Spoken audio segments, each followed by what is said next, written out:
नमस्कार मित्रांनो, मी सुनील शिवशरण बोलत आहे. मी आता तुम्हाला अशी शेती दाखवतो की एक नंबर शेती अगदी पुण्यापासून 100 किलोमीटर अंतरावरती फलटण तालुक्यात अगदी फलटणपासून अगदी 2 किलोमीटर अंतरावरती अशी 17 एकर 16 गुंठे म्हणजे 17.5 एकर शेती अशी जोरात आलेली आहे की कुणीही शेती बघितलं तर सोडणार नाही.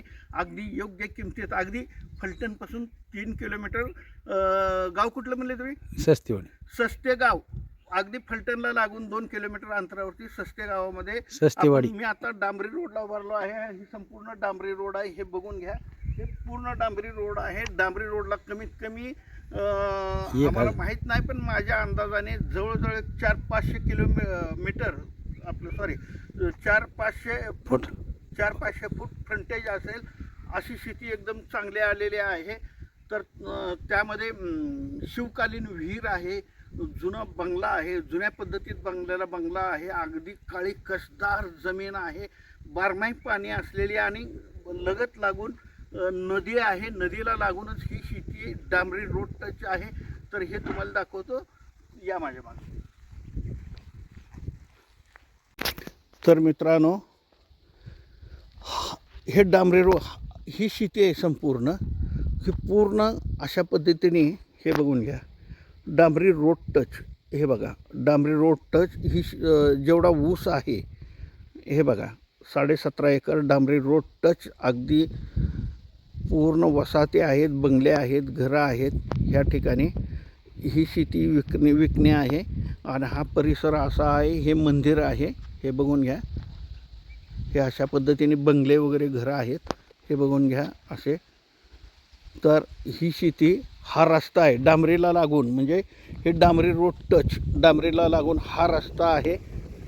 हे बघून घ्या, हा रस्ता आहे. आणि हा जुन्या पद्धतीचा घर आहे. हे बघा, अगदी हिरो हिरोईन इथं येऊन गेलेले आहेत. तर आता मी तुम्हाला घेऊन चलतो. हा ऊस संपूर्ण दिसणारा ऊस, हा ऊस संपूर्ण दिसणारा म्हणजे हे 17.5 एकरमध्ये. आता तुम्हाला घर, बंगला आणि संपूर्ण शेती आणि माहिती देतो. तर हे बघून घ्या. चला आता घरापर्यंत नेतो तुम्हाला मी. असा रस्ता वगैरे आहे डांबरीला लागून. अगदी 2-3 किलोमीटर फलटणपासून आहे, पुण्यापासून 100 किलोमीटर. तर चला. तर हे बघा, अशा पद्धतीने बंगला आहे, घर आहे जुनं. हे संपूर्ण शेती दाखवतो तुम्हाला. हे बघा, नारळाची झाडं वगैरे आहेत तिथं सगळे. आता ह्या घरापाशी जाऊयात आपण. हे बघा, हे घर जुन्या पद्धतीचं आहे आणि ही शेती आहे, रस्त्याला लागून आहे, डांबरी रोड टच.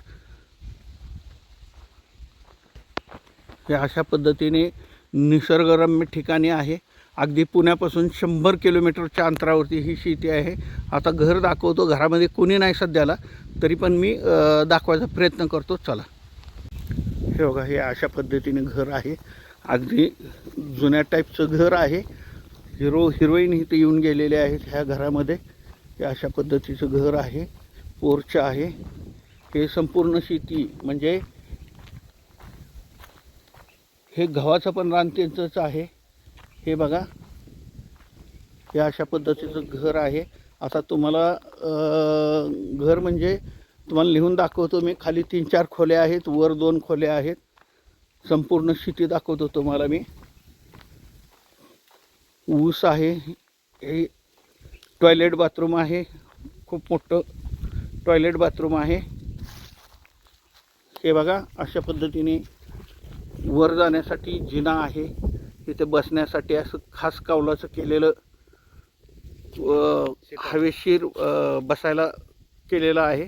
आता तुम्हाला लिहून मी विहीर दाखवतो. ही रूम जे दिसती ह्या ठिकाणी रूम आहे. तर चला. हे बघा, अशी विहीर आहे, शिवकालीन विहीर आहे. पाणी कायम फुल असतं. कितीही काय म्हणतात ते दुष्काळ लागू द्यात, पण इथलं पाणी कधी हटत नाही. आत्ता सध्याला शेजारी पाजारी सगळे हेच पाणी वापरतात. हे बघा, हे अशा पद्धतीने मोठी विहीर आहे. अगदी निव्वळ म्हणजे चांगलं पाणी, निव्वळ अगदी. हे बघा, हे बघा, असं पाणी आहे. त्याच पद्धतीने हा पण ऊस आहे. हा दिसणारा ऊस आहे संपूर्ण. हे बघा, ह्या घराच्या अलीकडे आणि हा संपूर्ण ऊस आहे. हे बघा, आता तुम्हाला मी छतावर नेऊन दाखवतो. विहीर दाखवली. 750 2 मोटर आहेत. 7.5 हॉर्स पॉवरच्या 2 मोटर आहेत. हे इंधन घर आहे. हे बघा अशा पद्धतीने. तर मी तुम्हाला घरावर जाऊन संपूर्ण शेती दाखवतो एंड टू एंड. चला, आता विहिरीपासून आपण घराकडे निघालो आणि बाहेर पडणारा हाच रस्ता आहे. हे बघून घ्या, हा रस्ता आहे. समोर मंदिर आहे. अगदी 2-3 किलोमीटरवरती आहे. आणि आपण जे आता त्या घरावर जाणारा ह्या शिड्या आहेत. ह्या शिड्यावर जाऊन तुम्हाला संपूर्ण शेती दाखवायचा प्रयत्न करतो. चला, आता टॅरेसवर आलो आहोत आपण. हे टॅरेस आहे अशा पद्धतीने. हे बघा, ही जेवढं दिसतं तुम्हाला ऊस त्या घरापर्यंत, ह्या घरापर्यंत, त्याच पद्धतीने हे घरं दिसतात, बंगले दिसतात, वस्त्या दिसतात. त्याच्या अलीकडे डांबरी रोड आहे. डांबरी रोड टच, ह्या घराच्या बाजूला डांबरी रोड टच दिसतंय तुम्हाला. डांबरी रोड टच अशा पद्धतीने डांबरी रोड टच. आणि हा रस्ता आहे संपूर्ण. ही संपूर्ण ऊस बागायत आहे. हे बघून घ्या, हे अशा पद्धतीने ऊस बागायत आहे. हे बघा, अगदी त्या लिंबाच्या झाडाच्या पलीकडे नारळाचं झाड दिसतं तिथपर्यंत हद्द असून डांबरी रोड टच आहे. हे बघा, हे मग अशी विहीर इथं दाखवली. इंजन घर आहे. पंप 750 हॉर्सच्या 2 मोटरे आहेत विहिरीला. त्याच पद्धतीने टॅरेसवरच आहोत आपण. हे बघा, हे असं संपूर्ण क्षेत्र आहे. हे जेवढं गहू दिसतोय तुम्हाला, हे संपूर्ण गव्हाचं क्षेत्र. त्याच पद्धतीने हा जो दिसणारा ऊस आहे, हा संपूर्ण ऊस त्या मोठ्या झाडापर्यंत. हे बघून घ्या, त्या मोठ्या झाडापर्यंत 17 एकर 16 गुंठे म्हणजे 16.5 गुंठे झाले. हे अशा पद्धतीने आहे. हा पोर्च आहे. हे बघा, अशा पद्धतीने केलेलं आहे. अगदी छान बांधकाम केलेलं आहे. हा रस्ता वगैरे, नारळाचे झाडं आहेत, वस्त्या आहेत. अशी शेती परत मिळणार नाही.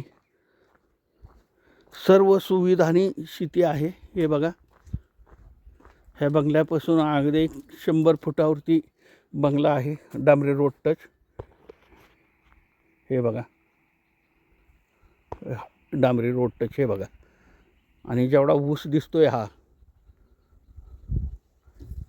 जेवढा ऊस दिसतोय तुम्हाला, हे बघून घ्या. तुम्हाला लास्टचं दाखवतो. हे बघा, कारण शेती काळी कसदार आहे. बघा, ते जे तुम्हाला हे दिसतं झाड, हे झाड दिसतं. झाड तुम्हाला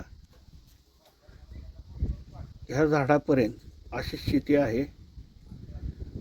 संपूर्ण हा ऊस, त्यानंतर हा संपूर्ण ऊस. हे बघून घ्या, हा संपूर्ण ऊस. आणि ही घरं दिसतात त्याच्या अलीकडे डांबरी रोड टच ही शेती आहे. हे बघा, अशा पद्धतीने आहे. आणि ही संपूर्ण गव्हाचं शेत. आता इतर माहिती सांगतो. आणि चला, तर मित्रांनो, अजून एक वेळेस सांगतो मी. फलटणमध्ये, अगदी फलटणला लागून, फलटण गाव शहराला लागून 1 ते 1.5 किलोमीटर हायवेपासून, म्हणजे मेन पालखी मार्ग आहे. पंढरपूरला श्री विठ्ठल रुक्मिणी मातेच्या दर्शनाला जाणारा जो मेन पालखी मार्ग आहे, तो पालखी मार्गाच्या अगदी 1.5-2 किलोमीटरवरती, 2 पण नाही, 1-1.5 किलोमीटरच्या अंतरावरती ही शेती आहे. एकूण 17 एकर 16 गुंठे, काळी कसदार, अगदी फार्म हाऊस वगैरे इतकं छान आहे. डांबरी रोड टच, फ्रंटेज खूप मोठा आहे. काळी कसदार जमीन आहे. शिवकालीन विहीर आहे. त्याला त्यामध्ये 2 मोटर आहे, बाजूला शिवबंधन नदी आहे इथं दिसत बाजूलाच. तुम्हाला जे मी हे दाखवलं होतं की गव्हाच्या पिकाच्या बाजूला एक हे आहे, नदी आहे. पाणी बारमाही कितीही दुष्काळ पडला तर ह्या शेतातलं पाणी जात नाही. अगदी छानसं टुमदार बंगला आहे, अगदी जुन्या पद्धतीचा बंगला पण आहे. तर सुस्तेवाडी फलटणपासून अगदी 3 किलोमीटरवरती सुस्तेवाडी गावामध्ये हे जमीन आहे.